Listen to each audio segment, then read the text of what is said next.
Welcome back, everybody, for another deep dive. Yeah. This time, we're going back to 1947 Los Angeles. Ooh, okay.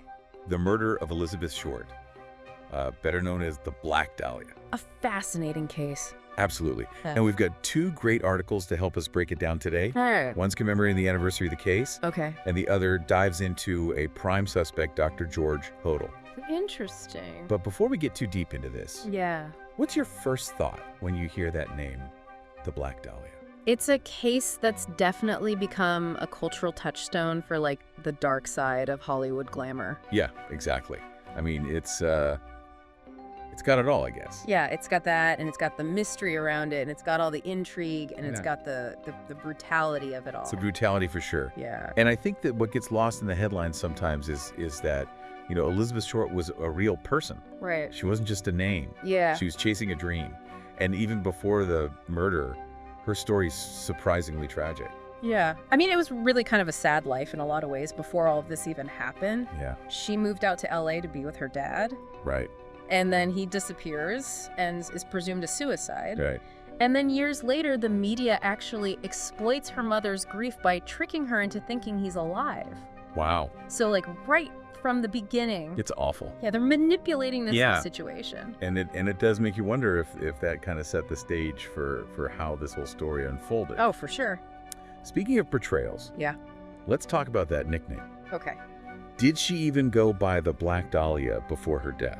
So there's two kind of main theories there. Okay. Some people believe she picked up the nickname in Long Beach, Okay. maybe because of her style. Oh, because she wore black a lot. Right, exactly, hence black. Right. And then the other one's a little bit more interesting. Okay. Some people think it was based off the film The Blue Dahlia, Oh. which came out in 1946. Kind of playing on that film noir femme fatale trope Right. that was so popular back then.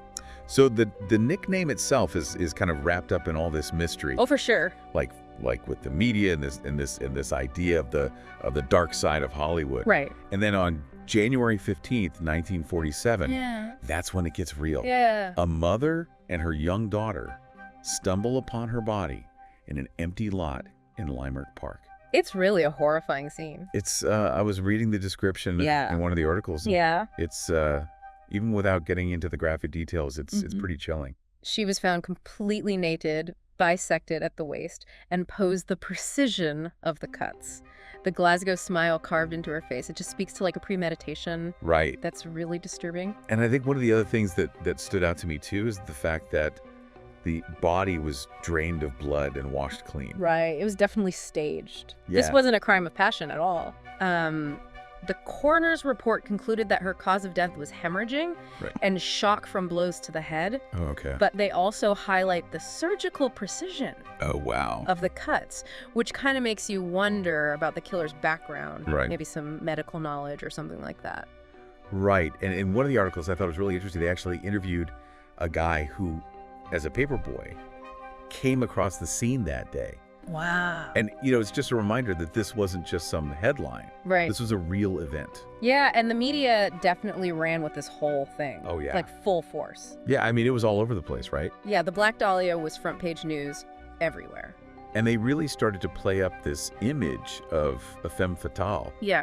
you know, that she was somehow responsible for her own fate. Right. It's it's a disturbing pattern we see even today Oh, yeah. with certain cases. Victim blaming Yeah, it's instead true. of focusing on, the actual perpetrator. The press wasn't just reporting on this case. Right. They were shaping the narrative.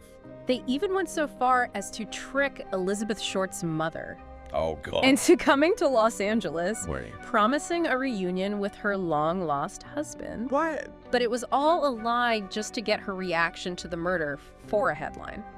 Wow. That's It's pretty messed up. pretty low. Yeah. You know, it does make you wonder how much the media's hunger for a story Yeah. impacted the investigation. Well, I mean, especially back then, the police and the press were very cozy. Really? Exchanging information, even collaborating. Wow. Crime scene photos were all over the front pages. So that's a very different world than we have today For sure. with journalistic standards and all It's that. totally different. And so I guess it makes sense that would have had an impact on how the public perceived the case. Absolutely. But despite all that, Yeah. despite hundreds of leads and false confessions, Yeah. the LAPD's investigation hit a dead end. It remained officially unsolved. Yep, officially unsolved. And that just led to more speculation. Oh, yeah. Tons of speculation. Over the years. So many suspects. Yeah, there were several suspects. Yeah. Mark Hansen, the nightclub owner, was one. Yeah, they looked into him, but they never filed any charges. Right, and then there was Detective Harry Hansen. Yeah. I guess his theory was that the killer had medical knowledge. Right, because of those surgical cuts. Right. It makes you wonder if it was a doctor or someone who had access to those kinds of tools. Right. And that actually brings us to our most prominent suspect, Okay. Dr. George Hodel. And this is where it gets really interesting. Yes. Because Dr. Hodel's own son, Steve Hodel, spent years investigating his father. It's fascinating, really. Yeah? A son trying to figure out if his father was a monster. Yeah, it's, and he thinks he uncovered some pretty convincing evidence, Yeah. including a photo that he says resembles Elizabeth Short. Yeah, it was found among his father's belongings. And there's more too, right? Yeah. I mean, there were receipts for cement bags that his father bought just days before the murder. Right, and the same type of cement bags were found near her body. That's creepy. And the handwriting analysis. Oh, yeah. I was reading about that. Just look on similarities between his dad's writing and the letters that were sent to the press after the murder. Chilling. Yeah, super creepy. And then there's that quote, right? Oh, yeah, the wiretap of Dr. Hodel's home. Yeah, where he says, "Supposing I did kill the Black Dahlia." Chilling.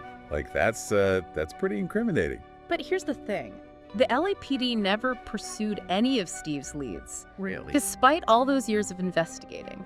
So do you think there was a cover-up or something? It makes you wonder, right? Yeah. Like, maybe they were protecting Dr. Hodel. Yeah. He was a prominent figure after all. So we've got a young woman with a tragic past, a gruesome murder scene, a media frenzy shaping public perception, and a prime suspect whose own son believes he did it. Yeah, it's a lot to take in. What stands out to you the most so far? I think for me, it's the question of control. Oh, okay. The media's control over the narrative, the killer's control over the crime scene, Yeah. even the control that Dr. Hodel seemed to have over his own son's life. Right. It's this recurring theme that I find fascinating and disturbing at the same time. Absolutely. Yeah. And it makes you think about the psychology of all this. For sure. Like, was the killer driven by a need for control? Right. Was the Yeah. brutality a way of exerting power? Yeah, it's definitely something to think about. Yeah, we'll definitely delve deeper into that in the next segment. Yep. But before we do, I'm curious what you think about Steve Hodel's investigation. Yeah.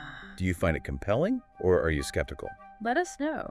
Share your thoughts. Yeah, Because unraveling this mystery is a journey best taken together. absolutely.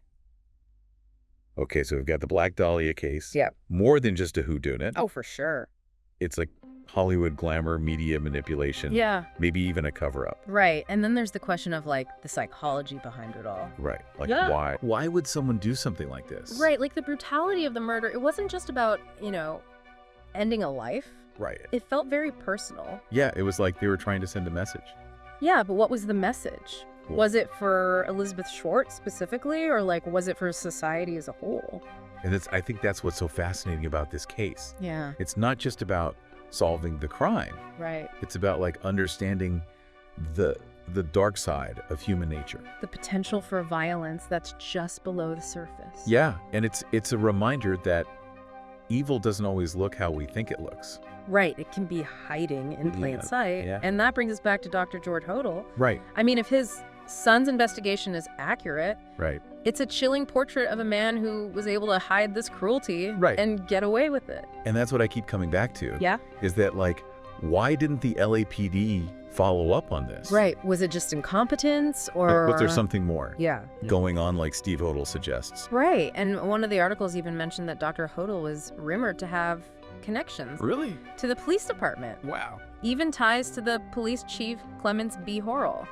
Talk about a conflict of interest. Yeah, I mean, if those rumors are true, it makes you question the whole investigation. It really does. Makes you wonder how many other cases might have been affected by corruption. Right, like where powerful people are just kind of shielded from justice. Exactly. And then there's the whole thing with the stolen microfiche. Oh, yeah, that's like something out of a movie. It is. So the only copy of the LA Herald Examiner's microfiche for like the second half of January 1947, Okay. which is the period right after the murder, Right. vanishes. Gone. Like, who would steal something like that? Right, like what could be so valuable on there? Well, some people think it could have details about the case that were never made public, Okay. like witness statements, police reports, Oh, wow. maybe even photos that could help us understand the case better. Like a missing piece of the puzzle. Exactly. And it makes you think about why someone would steal it. Right, was it random? Or did someone want to bury information that could hurt them? Right, or someone they were protecting. Exactly. And the fact that it's still missing after all these years just adds to the mystery. It really does. So we've got a potentially corrupt police department, maybe protecting someone powerful, and a missing piece of evidence that could solve the case. It's like we're peeling back the layers of a conspiracy here. Yeah, who knows what we'll find. Okay, so let's go back to the media's portrayal of Elizabeth Short for a second. Okay. We talked about how they painted her as the femme fatale. Right. But what kind of impact did that have? Well, we have to think about the time period. Okay. This was post-war America. Right. There was a lot of anxiety about women's roles changing. Right, And here comes Elizabeth Short. right. An aspiring actress. Right. Chasing her dreams in Hollywood. Right. Definitely challenging those norms. So the media basically made her into this, like, this dangerous woman. Right. They put her in a box that society was already afraid of. Right. And it made it easier to blame her Right. for what happened. And it makes you wonder, did that distract from the actual search for the killer? Oh, absolutely. Yeah. They were so focused on this sensationalized story Right. that they might have missed important clues. And it shows how much the media can shape our perceptions of things. Oh, yeah, for sure. Even justice. It's important to be critical of the information we're given Yeah. and to think about who's telling the story and why. Now, I know we're deep into the Black Dahlia case, but there's something else I wanted to bring up. Okay. One of the articles mentioned that Elizabeth Short wasn't the only woman murdered in California during this time. Oh, yeah, like the lipstick murders, Yeah. the Cleveland torso murders, Yeah. the Zodiac killer. Right. And a lot of these cases were really brutal. Yeah. And they targeted women who were like Elizabeth Short, seen as challenging societal norms. It makes you wonder if any of these cases were connected. Right. Was there a serial killer operating in California during this time? It's a terrifying thought. It really is. And it makes you think about all the other unsolved cases out there. Right? All those victims waiting for justice. It's a lot to think about. Yeah, it really highlights the true scope of violence and suffering that's out there. And it challenges us to remember the victims. Yeah, the ones who have been forgotten. Right. The ones whose stories haven't been told. It's a call to action, Yeah. to seek justice for those who can't speak for themselves. And to fight for a world where these tragedies don't happen anymore. Yeah, it really is a lot. And you think about, the families and the people who are left behind. It's heartbreaking. just really sad, Yeah, it reminds us that these aren't just stories, These Right. were real people with real lives and families and... And they mattered. Yeah, exactly. And I think we've covered a lot of ground here today. We have. From the details of the murder to the LAPD and the microfiche, and Right, and then the possibility of a serial killer operating during that time. it's like we've stumbled into this like web of secrets. Yeah, and it makes you question everything you thought you knew about the case.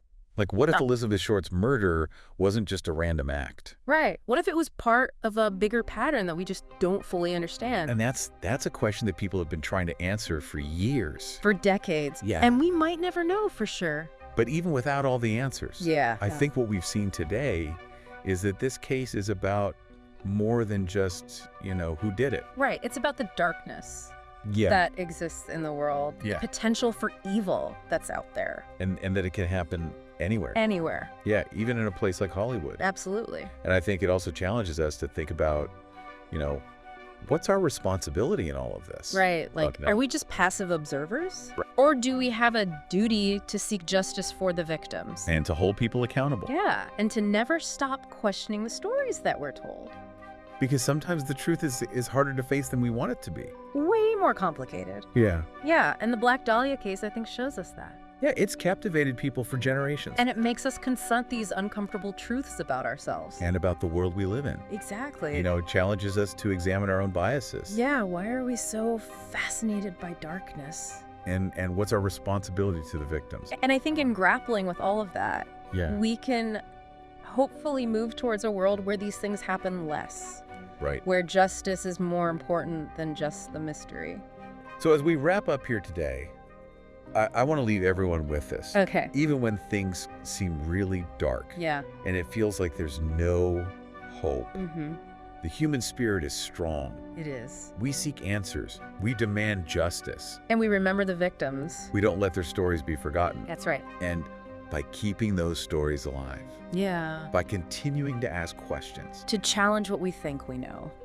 yeah, maybe we can get closer to the truth To the truth about the Black Dahlia. and to the truth about ourselves. Exactly. Also, keep exploring Keep questioning. and never forget the humanity that connects us all. That's a great way to put it. Well, thanks for joining me on this deep dive. Yeah, this was a fascinating one. It really was. And we'll see you next time. See you later.